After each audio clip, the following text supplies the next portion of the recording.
கோவில்ல காந்திமதியோட பிறந்தநாள எல்லாருமே சேர்ந்து சந்தோஷமா கொண்டாடிட்டு இருக்காங்க. அப்ப சக்திவேல், முத்துவேல் 2 பேருமே சேர்ந்து அந்த கோல்டு எல்லாமே குடுக்குறாங்க. அங்கருந்து அப்படியே வராங்க. வந்துட்டு, "அம்மா உனக்கு நான் ஒரு கிஃப்ட் வாங்கிட்டு வந்திருக்கேன்" அப்படின்னு சொல்லிட்டு 2 வளையல் குடுக்குறாங்க.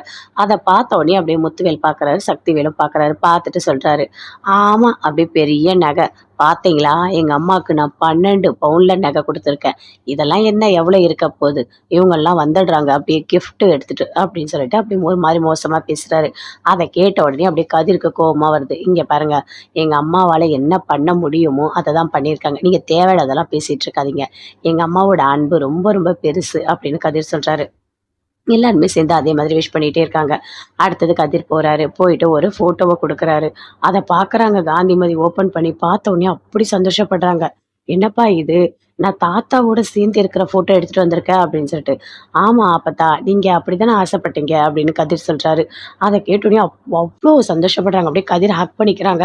"எனக்கு என்ன சொல்றதுன்னே தெரியல. நான் இவர் கூட சேர்ந்து ஒரு ஃபோட்டோ கூட நான் எடுத்ததில்ல. உனக்கு எப்படி ஒரு ஃபோட்டோ கிடைச்சது? எப்படி எல்லாரும் சேர்ந்து நிக்கிற மாரி உன்னால ஃபோட்டோ எடுக்க முடிஞ்சது?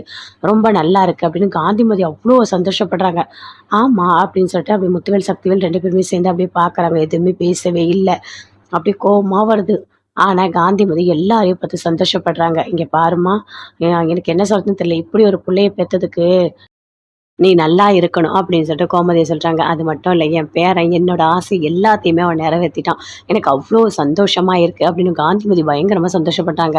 எல்லாரும் வாழ்த்து சொல்றாங்க. சொல்லி முடிச்சுட்டு அங்கேருந்து எல்லாருமே போறாங்க. போயிட்டு அன்னதானம் எல்லாருக்குமே போடுறாங்க. அத பார்த்து காந்திமதி ரொம்ப சந்தோஷப்படுறாங்க.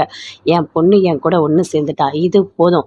இப்பவே என்னோட உயிர் போனா கூட பரவாயில்ல அப்படின்னு சொல்றாங்க. அவ்ளோ சந்தோஷப்படுறாங்க. அதே மாதிரி அன்னதானம் எல்லாருக்குமே போடுறாங்க. போட்டு முடிச்சு மன நிறைவோட எல்லாருமே சேர்ந்து வீட்டுக்கு வராங்க. வீட்டுக்கு வந்த உடனே காந்திமதி அவ்ளோ சந்தோஷப்படுறாங்க. "அப்பா! இப்படி ஒரு பிறந்தநாள நான் எதிர்பார்க்கவே இல்ல" அப்படின்னு.